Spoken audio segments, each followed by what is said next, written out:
सभी मसीही भाई बहनों को यीशु के नाम में शालोम, प्रेज द लॉर्ड, जय मसीह की। यीशु द सेवियर मिनिस्ट्री और मैं प्रभु यीशु मसीह में आपका भाई जेम्स आप सभी का इस बाइबल अध्ययन कार्यक्रम में एक बार फिर से बहुत बहुत स्वागत और परमेश्वर का धन्यवाद करते हैं। मेरे प्यारे भाई बहनों, हम अध्ययन कर रहे हैं नीति वचन की पुस्तक का और एक छोटी सी प्रार्थना के साथ आज के अध्ययन को हम शुरू करेंगे। हालेलुया, धन्यवाद पिता परमेश्वर, धन्यवाद करते हैं आपके अद्भुत रीति वाली प्रेम के लिए पिता, जो आपने अपने इकलौते पुत्र को देकर हम सभी पर प्रकट किया। धन्यवाद करते हैं महान पिता परमेश्वर, आपके अनुग्रह, आपके महान प्रेम, आपकी तमाम स्वर्गीय आशीषों के लिए। धन्यवाद करते हैं पिता परमेश्वर इस बाइबल स्टडी प्रोग्राम के लिए, जिससे हम आत्मिक रूप से आशीषित हो रहे हैं और आपके वचनों को ठीक रीति से जान पा रहे हैं, सीख पा रहे हैं। पिता परमेश्वर, होने दे पिता परमेश्वर, हमेशा की तरह पवित्र आत्मा हमारी अगुवाई, सहायता और मदद करे, ताकि इन सत्य के वचनों को हम ठीक रीति से अपने जीवन में लागू करें और आपके राज्य के लिए इस्तेमाल हो सके। पिता परमेश्वर, होने दे पिता सारी व्यवस्थाओं को, रिकॉर्डिंग किए जाने को, वचन को समझने और समझाए जाने को पिता हम आपके बलवंत और धर्ममय हाथों में सौंपते हैं। आप हमारी मदद और अगुवाई कीजिए। सारा आदर देते हैं, सारी महिमा देते हैं और इस प्रार्थना को यीशु के सामर्थ्य और पवित्र नाम में मांगते हैं, आमीन। मेरे प्यारे भाई बहनों, अब तक हमने नीति वचन में उसके चौथे अध्याय का अध्ययन कंप्लीट कर लिया था।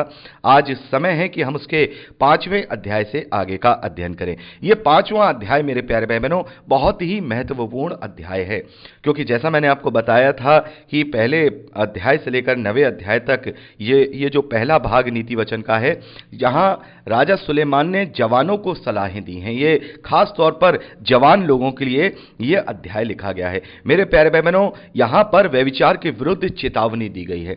ये एक ऐसा पाप है जो निरंतर जवानों के अंदर, चाहे वो पुरुष हो चाहे वो स्त्री हो, निरंतर उनमें पाया जाता है और वो अपनी जवानी की अभिलाषाओं में, अपनी शरीर के अभिलाषाओं के कारण इस प्रकार से परमेश्वर के विरोध में कार्य करते हैं। मेरे प्यारे भाई बहनों, यहां पर जो सुलेमान है वो इस बात को बहुत अच्छे से समझा रहे हैं कि जो तुम्हारी जवानी की पत्नी है, जो तुम्हारी जवानी की पत्नी है, उसी के साथ आनंदित रहो। हम पढ़ सकते हैं 18वें वचन में, तेरा सोता धन्य रहे और अपनी जवानी की पत्नी के साथ आनंदित रहे।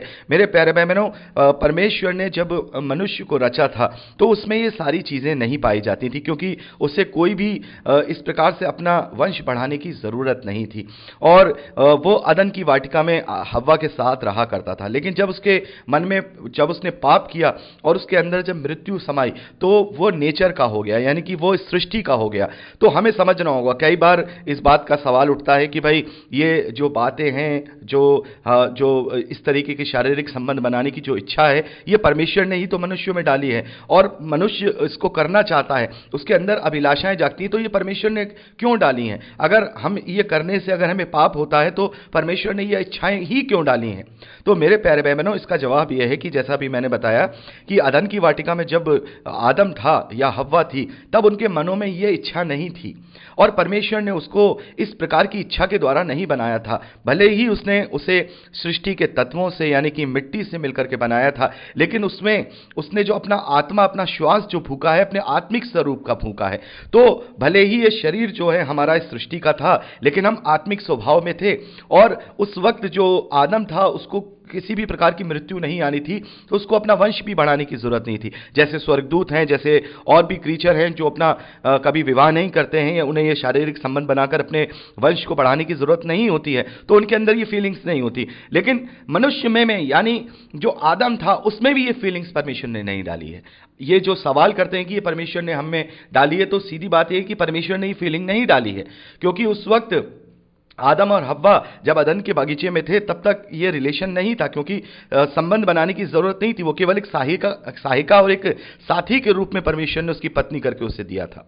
तो मेरे प्यारे भाई बहनों, ये फीलिंग कब आई है? क्योंकि जब मनुष्य पाप में पड़ा है और उसके अंदर जब मृत्यु समाई, और जब उसके अंदर मृत्यु समाई तो वो पूर्ण रूप से सृष्टि का हिस्सा हो गया। यानी परमेश्वर का जो आत्मिक गुण उसके अंदर था, वो उसने उसी वक्त उसको वो मृत्यु आई, क्योंकि जैसे प्रभु परमेश्वर ने कहा कि जैसे ही तू उस फल को खाएगा वैसे ही तू मर जाएगा। तो आदम 2 बार मरा है। आदम 2 बार मरा है। पहले उसकी आत्मिक मृत्यु हुई, आत्मिक जो स्वरूप था परमेश्वर का वो उसकी मृत्यु होती है और उसी क्षण वो मृत्यु हो जाती है और वो आत्मिक से सीधा वो संसारिक यानी कि नेचर का या सृष्टि का हिस्सा पूरी तरह से बन जाता है। क्योंकि सृष्टि का हिस्सा या सृष्टि का जो नियम है वो 2 नियम पक्के हैं, एक है रिप्रोडक्शन यानी कि वंश को बढ़ाना और दूसरा है मृत्यु, जो आदम में पहले नहीं था। तो बाद में ये रिप्रोडक्शन और जो मृत्यु है उसमें पाप आने के बाद उसके अंदर समाया है। तो मेरे प्यारे भाई बहनों, ये परमेश्वर ने नहीं डाला है। तो हम देखते हैं कि उसकी पहली मृत्यु वहां हुई जब वो आत्मिक रूप से मरा और उसके बाद सांसारिक और सृष्टि का हिस्सा पूर्ण रूप से बन जाने के कारण सृष्टि की वो मृत्यु भी उसके अंदर समा गई, जो केवल सृष्टि की चीजों में ही थी, जैसे जानवरों में, पशुओं में, पक्षियों में, उनमें ही मृत्यु हुआ करती थी, पहले आदम में नहीं हुआ करती थी। तो अब परमेश्वर ने तो हमें ऐसा रचा नहीं था, हमने ही पाप की मजदूरी मृत्यु के रूप में अपने अंदर ली और ये सारे गुणों को अपने अंदर लिया है। तो परमेश्वर हमें इनसे बचा के रखना चाहता है। परमेश्वर कहता है कि ये गुण तुम्हारे अंदर संसार में रहकर, ये सृष्टि का गुण या सृष्टि की ये बात तुम्हारे अंदर आ गई है कि तुम्हें शारीरिक संबंध बनाना है, लेकिन इसे तुम पवित्रता के साथ करो, इसे पवित्रता के साथ करो, इसे पशु समान अपने आप को बना करके मत करो। पशुओं को देखते हैं ना, उनमें तो कोई रिश्ता नहीं होता, वो किसी के भी साथ कभी भी कुछ भी अपना संबंध बना के अपनी संतानें उत्पन्न कर सकते हैं। उनके यहाँ तो विवाह नहीं होते, उनके यहाँ तो एक पत्नी नहीं होती। लेकिन हाँ, बहुत सारे ऐसे पशु, बहुत सारी ऐसे पक्षी भी हैं जो जीवन भर एक ही साथी के साथ रहते हैं, जिसमें माना जाता है जो पैरट है वो हमेशा एक साथी के साथ ही रहता है, और माना भी जाता, ये भी माना जाता है जो लायन है वो भी जो है एक साथी के साथ रहता है। तो ऐसा नहीं है कि कोई एक साथी के साथ नहीं रहता, लेकिन परमेश्वर ने हमें ये सृष्टि का हिस्सा बनने के बाद ये छूट दे दी कि तुम एक साथी के साथ रहो और एक साथी के साथ रहकर संतुष्ट रहो, और जो फीलिंग्स सृष्टि की के कारण तुम्हारे अंदर आई है, वो शारीरिक संबंध करने की जो फीलिंग्स तुम्हारे अंदर आई हैं, जो वो पैशन तुम्हारे अंदर आया है, उसको अपनी साथी के साथ क्या करो, अपने साथी के साथ पवित्रता के साथ उसको अपना पूर्ण करो, उससे ही से संतुष्ट रहो। इसीलिए यहां 18वें वचन में लिखा है, तेरा सोता धन्य रहे और अपनी जवानी की पत्नी के साथ आनंदित रहे और उसी की हर एक चीज जो है तुझे अट्रैक्ट करे। आप 19वें वचन में पढ़ सकते हैं, प्रिय हिरणी या सुंदर सामरी के समान उसके स्तन सर्वदा तुझे संतुष्ट रखें और उसी का प्रेम नित्य तुझे आकर्षित करता रहे। यानी कि अपनी ये जो तेरे अंदर ये जो फीलिंग है वो पवित्रता के साथ अपनी पत्नी और अपने पति के साथ ही इसको प्राप्त कर। इसको तू पशु समान, पशु सरीखा बन के हर एक जगह इधर उधर अपना ये कार्य करके मत कर, क्योंकि तू संसारिक नहीं है, तू संसारिक हो गया तेरे पाप करने के कारण। परमेश्वर कहता है कि तू मेरे स्वरूप में रचा है, तो इस तरीके का व्यभिचार तुझे नहीं करना है। तो मेरे प्यारे भाई बहनों, ये जो व्यभिचार है परमेश्वर ने नहीं डाला है, ये फीलिंग परमेश्वर ने नहीं डाली है, हमने खुद इस सृष्टि का हिस्सा बन के आदम के द्वारा कमाया है और आदम के द्वारा ही ये फीलिंग्स हमारे अंदर आई है। तो परमेश्वर चाहता है कि इन सब बातों से हम हटें और पवित्रता के साथ यदि हमें ये शरीर की जो आवश्यकताएं हमारे शरीर को हैं वो जो दी गई हैं उसको हम पवित्रता के साथ करें। तो ये इस तरीके का संबंध बनाना ये कोई पाप नहीं है, लेकिन पवित्रता के साथ अपनी पत्नी अपने पति के साथ वो संबंध बनाए तो वो परमेश्वर की दृष्टि में क्या है, वो फिर वो पाप नहीं है। तो हमें बचना होगा जब कभी हम इस प्रकार से, क्योंकि शरीर है, शरीर की डिमांड किसी को ज्यादा होती है किसी को कम होती है, लेकिन हमें अपने शरीर की अभिलाषाओं को मारना है।